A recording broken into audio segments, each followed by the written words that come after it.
आज हम इस वीडियो में हिंदी नाटक के उद्भव और विकास के बारे में चर्चा करेंगे। हिंदी नाटक आरंभ कहाँ से हुआ, उद्गम कैसे हुआ, उद्भव कैसे हुआ हिंदी नाटक का, और उसका विकास परंपरा जो है वो कैसे आगे बढ़ी, कैसे विकास हुआ, ये सारी चर्चा आज के इस वीडियो में हम करेंगे।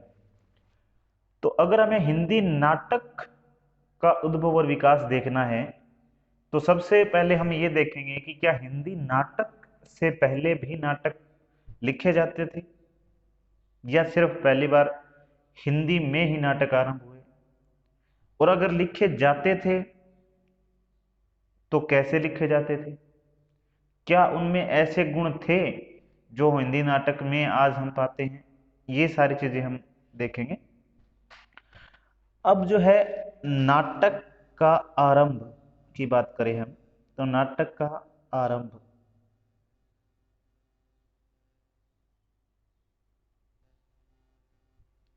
नाटक का आरंभ तो जब हिंदी नाटक की बात करते हैं तो हिंदी जिस भाषा से निकली है या बनी है वो है संस्कृत।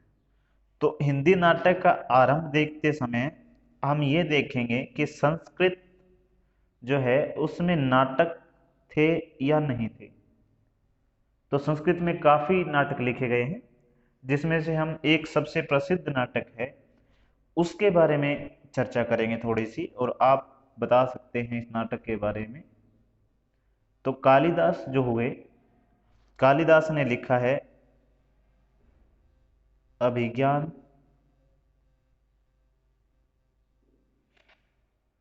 शाकुंतलम।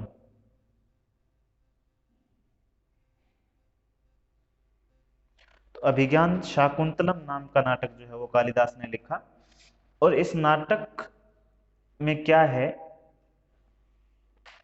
क्या हम मान सकते हैं कि आज जैसे नाटक लिखते हैं वैसा ही नाटक होगा? तो ये यहाँ नहीं है। वैसे अच्छा नाटक है। इस नाटक में क्या है, अगर हम कहें तो अभिनीत होते थे उस समय नाटक, यानी अभिनय योग्य थे, अभिनय इनका किया जाता था, मंच पे इन नाटकों को खेला जाता था, आप बोल सकते हैं। तो अभिनीत होते थे, परंतु इन नाटकों में काव्यात्मकता जो है वो ज्यादा थी। तो काव्यात्मकता की अधिकता थी, आप कह सकते हैं। अभिनीत होते थे और काव्यात्मकता की अधिकता है वो ज्यादा थी उस समय। नाटक थे परंतु उसकी ये कुछ बातें थी। अब क्या है, उस समय नाटक और काव्य इन दोनों में भेद नहीं माना जाता था। जो दृश्य काव्य है, अगर आप काव्य के आगे दृश्य जोड़ दोगे तो दृश्य काव्य है वो क्या है, नाटक ही माना जाता था। नाटक दृश्य काव्य, तो काव्य नाटक अभेद माना जाता था दोनों में। भरतमुनि जो है हुए हैं, उन्होंने एक ग्रंथ लिखा जिस ग्रंथ का नाम था नाट्य शास्त्र। और नाट्य शास्त्र ऐसा ग्रंथ है जिसमें काव्य के बारे में चर्चा है, और उसमें माना भी गया है कि नाटक और काव्य में अभेद माना गया है।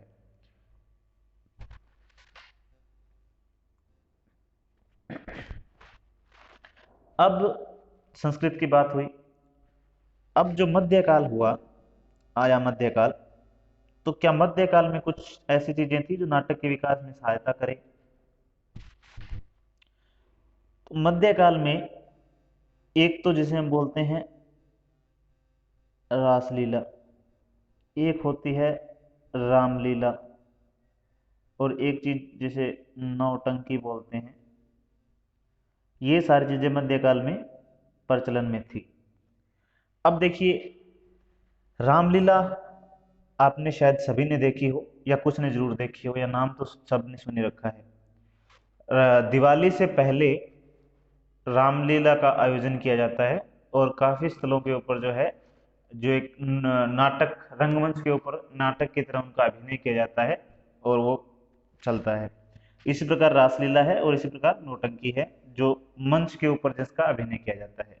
तो अभिनय के क्षेत्र में जो है इन सारी चीजों ने मध्यकाल में, और आप कह सकते हैं रंगमंच के विकास में, नाटक को रंगमंच के लिए तैयार करने के लिए इन्होंने क्या है, भूमिका निभाई है। अब इसके बाद में जो 17वीं और 18वीं शताब्दी थी, उस समय जो साहित्य की भाषा थी, साहित्य जिस भाषा में लिखा जा रहा था, वो भाषा थी ब्रज भाषा। ब्रज भाषा में साहित्य लिखा जा रहा था इस समय।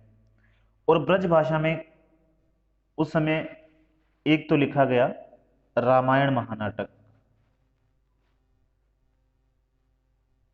रामायण महानाटक, और इसके लेखक थे प्राणचंद चौहान।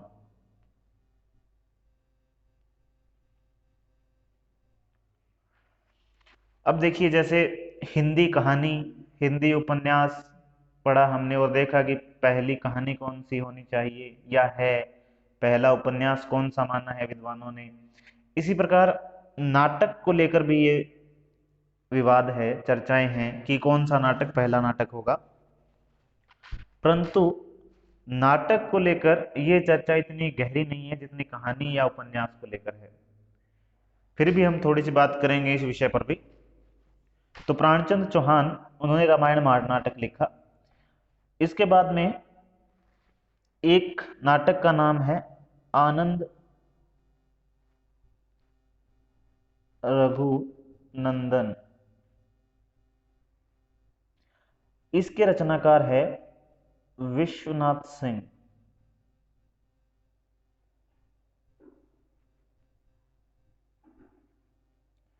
अब विश्वनाथ सिंह ने नाटक लिखा जिसका नाम है आनंद रघुनंदन। और जो हिंदी के आचार्य रामचंद्र शुक्ल है,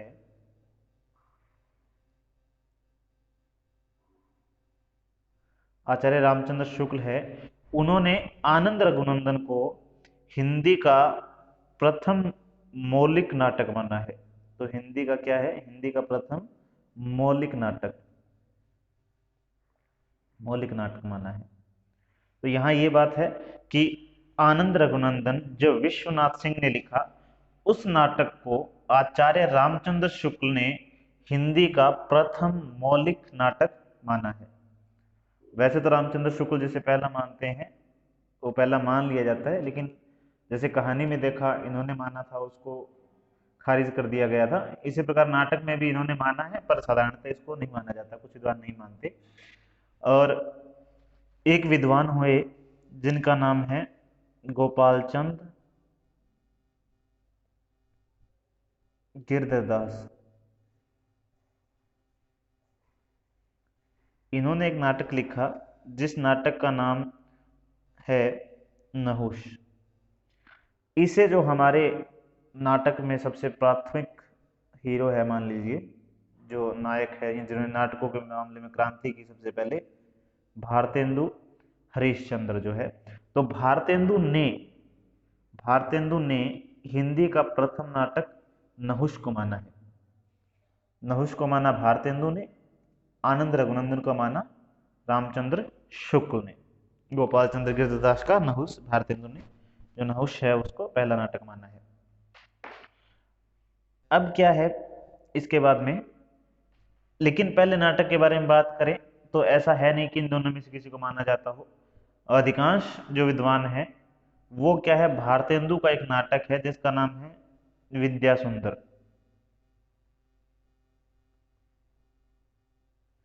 विद्या सुंदर नाम का नाटक है जो 1868 में लिखा गया। अधिकतर विद्वान जो है या अधिकांश विद्वान जो है वो इस नाटक को हिंदी का पहला नाटक साधारणतः मानते हैं। इस समय तक आते आते कुछ नाटक जो है वो काफी अच्छे होने लगे थे, पर भारतेंदु ने भी उस समय अपना नाटक जो है वो लिख रहे थे, भारतेंदु भी। तो इसीलिए अधिकतर विद्वान जो है भारतेंदु के विद्या सुंदर को जो है वो क्या है, हिंदी का प्रथम नाटक मानते हैं।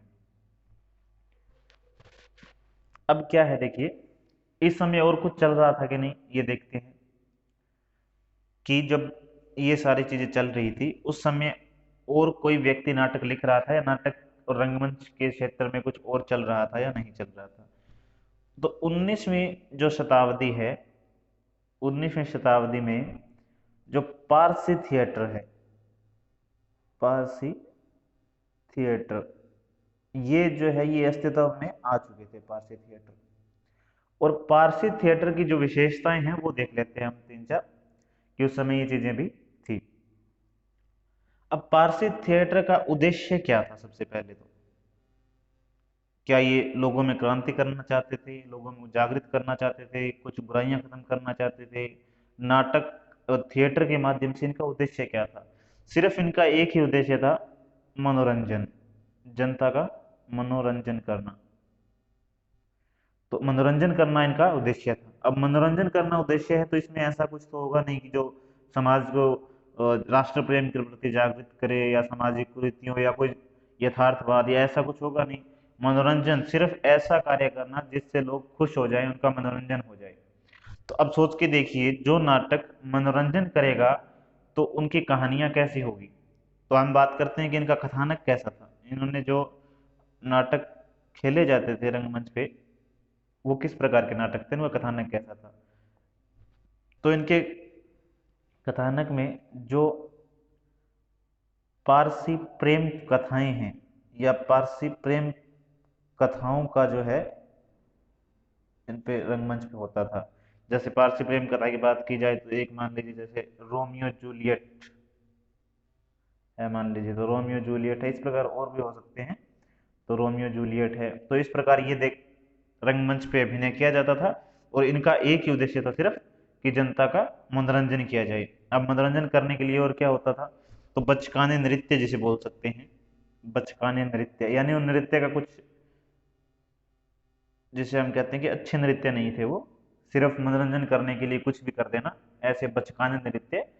और स्थान स्थान पर गीत आ जाना, थोड़ा सा कुछ हुआ और गीत आरंभ, और गीत होते ही सारे लोग झूम झूम के नाच रहे हैं और लोग खुश हो रहे हैं, इधर उधर लोटपोट हो रहे हैं। तो वो सारी चीजें जिससे उनका मनोरंजन हो जाए, ये चीजें धूमधाम से चलती थी। और बीच बीच में गजल आ जाना, शेर व शायरी आ जाना, ये सारी चीजें क्या है, ये चल रही थी वहां पे। स्थान स्थान पर गीत आ गया, थोड़ा सा कुछ हुआ, बस 5 मिनट का कुछ अभिनय हुआ और फिर गीत आया, 5 मिनट का अभिनय फिर गीत, गीत ज्यादा थे और नाटक का अभिनय या नाटक में जो मतलब और संवाद है या कुछ हो रहा है वो कम थे। ये चीजें चल रही थी। अब हुआ हिंदी नाटक का आरंभ। तो अब हम पढ़ते हैं हिंदी नाटक का विकास कैसे हुआ। हिंदी नाटक का विकास कैसे हुआ,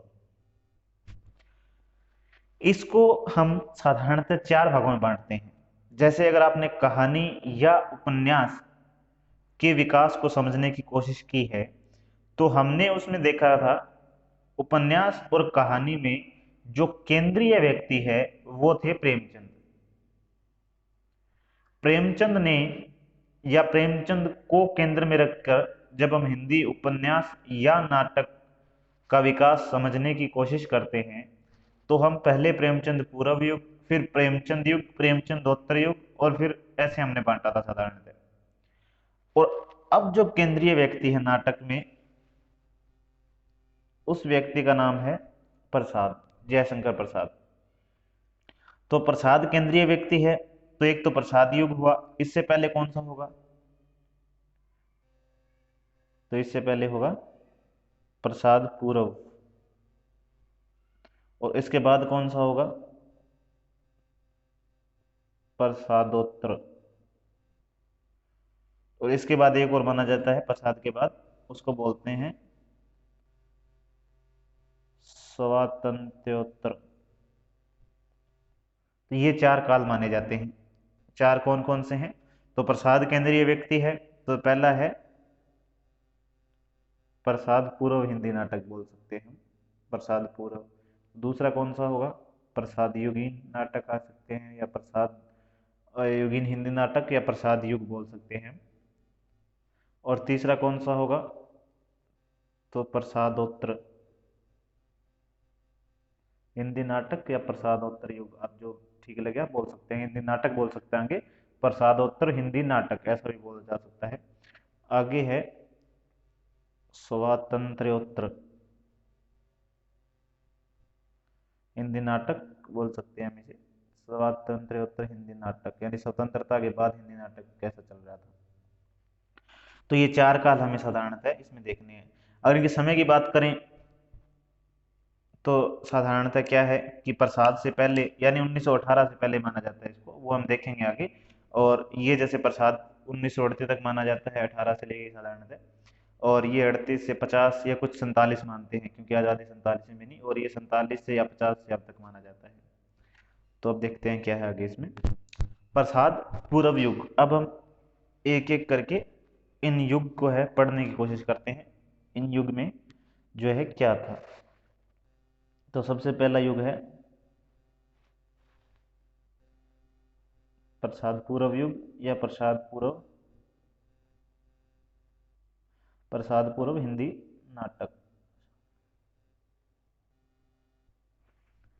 अब प्रसाद पूर्व हिंदी नाटक जो है, तो प्रसाद ने या प्रसाद पूर्व हिंदी नाटक में हम दो प्रकार से इसको अध्ययन कर सकते हैं। एक तो है भारतेंदु युगीन, आप बोल सकते हो इसमें, और एक बोल सकते हो द्विवेदी युगीन।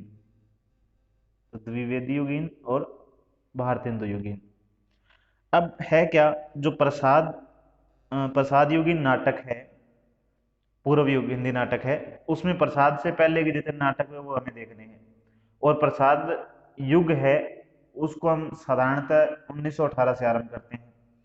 तो अब 1918 से पहले जब हम काव्य का इतिहास पढ़ते हैं हिंदी साहित्य में, तो काव्य में दो युग माने जाते हैं। तो भारतेंदु युग माना जाता है, जिसका समय जो है 1850 से लेकर 1900 माना जाता है। और द्विवेदी युग जो काव्य के अंदर माना जाता है, वो उसको 1900 से लेकर 1918 तक माना जाता है। तो अब जो प्रसाद पूर्व हिंदी नाटक है, इसका कुल समय आप मान सकते हैं कि 1850 से या फिर 1918, या 1850 से ना माने तो अगर हम मान लीजिए ये मानते हैं, तो अगर हम 1918, तो अगर हम 1950 से ना माने, अगर भारतेंदु के विद्या सुंदर को अगर हम प्रथम नाटक माने, तो क्या होगा, 1868 से मान लीजिए, तो 1850 से 68 भी कर सकते हैं यहाँ पे। लेकिन 1868 भी करें तो भारतेंदु ने लिखा, वो तो भारतेंदु है मान लीजिए 1900 तक। तो वैसे तो भारतेंदु जो है 1881 में इनकी मृत्यु हो गई, परंतु भारतेंदु युग को 1900 तक माना जाता है। और द्विवेदी जो है महावीर प्रसाद द्विवेदी है, महावीर प्रसाद द्विवेदी। तो इनका जो काल है हिंदी काव्य में, वो 1900 से 1918 माना जाता है। तो अब ये दोनों जो है प्रसाद पूर्व हिंदी नाटक में आएंगे। तो अब इनको देखते हैं हम। सबसे पहले देखते हैं भारतेंदु। तो भारतेंदु में क्या लिखा गया, भारतेंदु युग कह सकते हैं कि प्रसाद पूर्व युग में अगर हम बांटना चाहें तो एक भारतेंदु युग बांट सकते हैं। तो भारतेंदु युग में जो काव्य में भारतेंदु युग है, उसमें क्या लिखा गया, तो जैसे मैंने बताया 1850 से 1900 मान सकते हैं हम इसको, क्योंकि 1850 में भारतेंदु का जन्म हुआ। तो अब देखिए, अब हम इनकी विशेषताएं देखेंगे। भारतेंदु के युग में जो नाटक लिखे गए, उन नाटकों की चार पांच विशेषताएं हम देखेंगे, क्या क्या विशेषताएं रही। तो भारतेंदु की विशेषताएं क्या है भारतेंदु युग के नाटकों की। तो अब हम देखते हैं, जैसे हमने पारसी थिएटर के समय देखा था, उद्देश्य क्या रहा होगा इनका। तो देखिए, कुछ भी विधाएं हैं उनमें मनोरंजन का तत्व है, वो मान सकते हैं रहता ही है। एक होता है केवल मनोरंजन, वो ठीक नहीं है, लेकिन मनोरंजन किसी के साथ है, आपको कुछ सीखने को कुछ आप मिल रहा है साथ में, और साथ में मनोरंजन है तो ठीक है, परंतु अकेला मनोरंजन ठीक नहीं माना जाता। तो उद्देश्य मनोरंजन था, लेकिन अकेला मनोरंजन नहीं, मनोरंजन के साथ और क्या, मनोरंजन के साथ था जन सामान्य को जागृत करना, यानी उनको जागृत करना कि भारत में क्या हो रहा है। जैसे उस समय आपको पता है कि भारत गुलाम था, तो इन्होंने ऐसे नाटक लिखे कि जन सामान्य जो है वो जागृत हो, और भारत के प्रति जो है मान लीजिए देश प्रेम की भावना उसमें जागे, ऐसी चीजें। और उसके साथ साथ क्या था, आत्मविश्वास जगाना उसके अंदर, भारतीयों के अंदर। तो आत्मविश्वास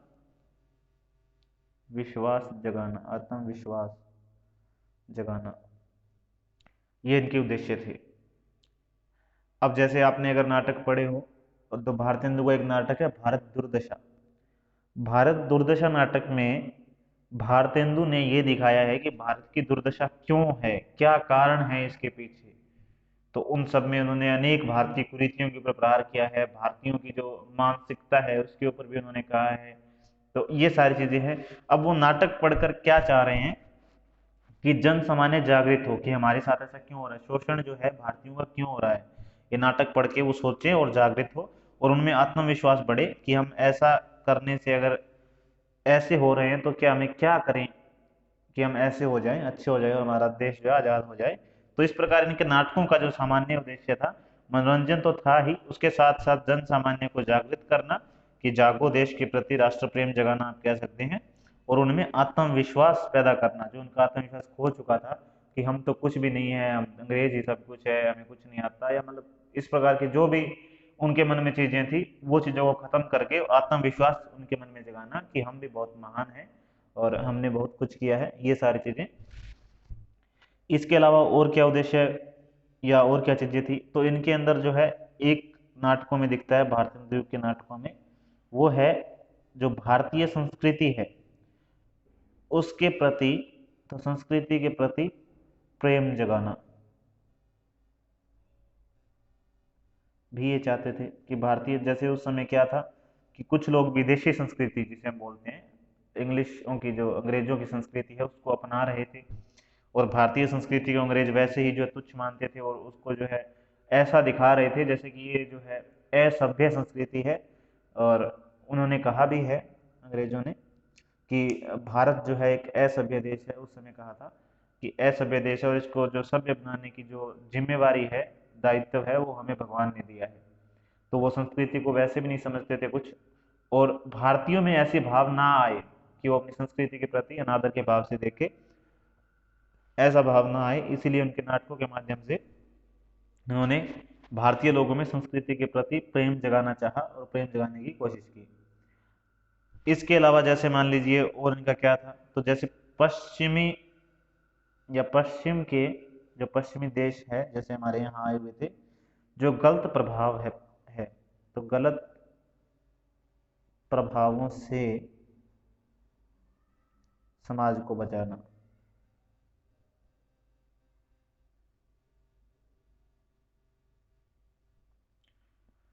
ये हम तीन चार प्रमुख जो उद्देश्य उनके मान सकते हैं कि मनोरंजन हो, साथ में जन सामान्य को जागृत करें, आत्मविश्वास उनमें बढ़े, उसके बाद संस्कृति जो है हमारी, उससे प्रेम उनके मन में जागे, उन अपने आर्य संस्कृति के प्रति जो अनादर का भाव उनके मन में ना आए और वो अपनी संस्कृति से प्रेम करें। इसके अलावा जो पश्चिमी देश है, जो भारत के ऊपर आक्रमण किया था जिन्होंने, या भारत पर राज करते थे उस समय, उनकी जो संस्कृति है उसकी कुछ जो गलत प्रभाव है वो हमारी संस्कृति के ऊपर ना पड़े, उस या उन गलत प्रभावों से हमारी संस्कृति को बचाना, ये इन नाटकों के माध्यम से भारतीय युग में करने की कोशिश की गई। ये आप जो उद्देश्य बताएं ये आप बता सकते हैं। इसके अलावा हम देख सकते हैं कि भारतीय युग के जो अन्य नाटककार कौन हैं, तो अन्य नाटककार जो भारतेंदु के समकालीन थे और भारतेंदु युग में आते हैं, तो उनमें जैसे मान लीजिए एक व्यक्ति है जिनका नाम है लाला श्रीनिवास दास।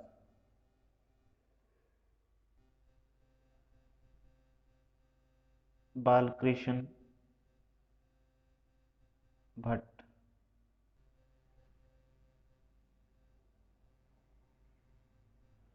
राधाचरण गोस्वामी।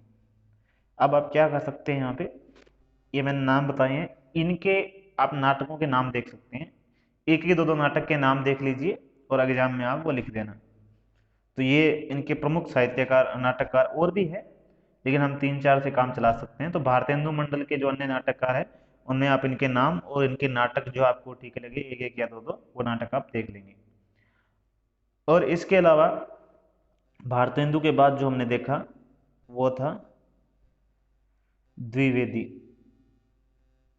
द्विवेदी कौन से द्विवेदी हैं? ये हजारी प्रसाद द्विवेदी नहीं है, ये है महावीर प्रसाद द्विवेदी, जिनका युग जो है वो है 1900 से 1918 माना जाता है। कहाँ पे माना जाता है? काव्य में। जब हम काव्य का इतिहास पढ़ेंगे आधुनिक काल में तो 1900 से 1918 माना जाता है। ये सारा हम पढ़ रहे हैं, दोनों भारतेंदु और द्विवेदी पढ़ रहे हैं हम प्रसाद पूर्व युग के अंदर। तो इस समय जो है मान लीजिए क्या क्या लिखा गया द्विवेदी में 1900 से 1918 तक, भारतीय प्रसाद पूर्व युग में और क्या क्या लिखा गया। तो जैसे मान लीजिए द्विवेदी युग में, या इससे पहले भारतीय युग की भी एक दो चीजें और छूट गई है। जैसे एक भारतेंदु युग में एक विशेष चीजें लिखी गई, जैसे एक होता है प्रहसन, जिसमें जो हास्य विनोद है उसकी काफी चीजें होती है, और इनके माध्यम से उन्होंने क्या किया है, तो इनके माध्यम से उन्होंने जो मान लीजिए सामाजिक कुरीतियां हैं, तो सामाजिक बुराइयां आप कह सकते हैं, कुरीतियां हैं, सामाजिक है, और धार्मिक जो है मान लीजिए धार्मिक कुरीतियां हैं, इनका जो है खंडन किया है और इनके ऊपर प्रहार किया है। और कुप्रथाएं हैं, जो हमारी मान लीजिए गलत प्रथाएं हैं, चाहे वो सती प्रथा हो या ऐसी प्रथाएं जो हमारी समाज में नहीं होनी चाहिए, क्रूर प्रथाएं हैं, उनका उन्होंने मजाक उड़ाया है। जैसे एक नाटक है भारतेंदु का, अगर आप याद करना चाहें तो, जिसका नाम है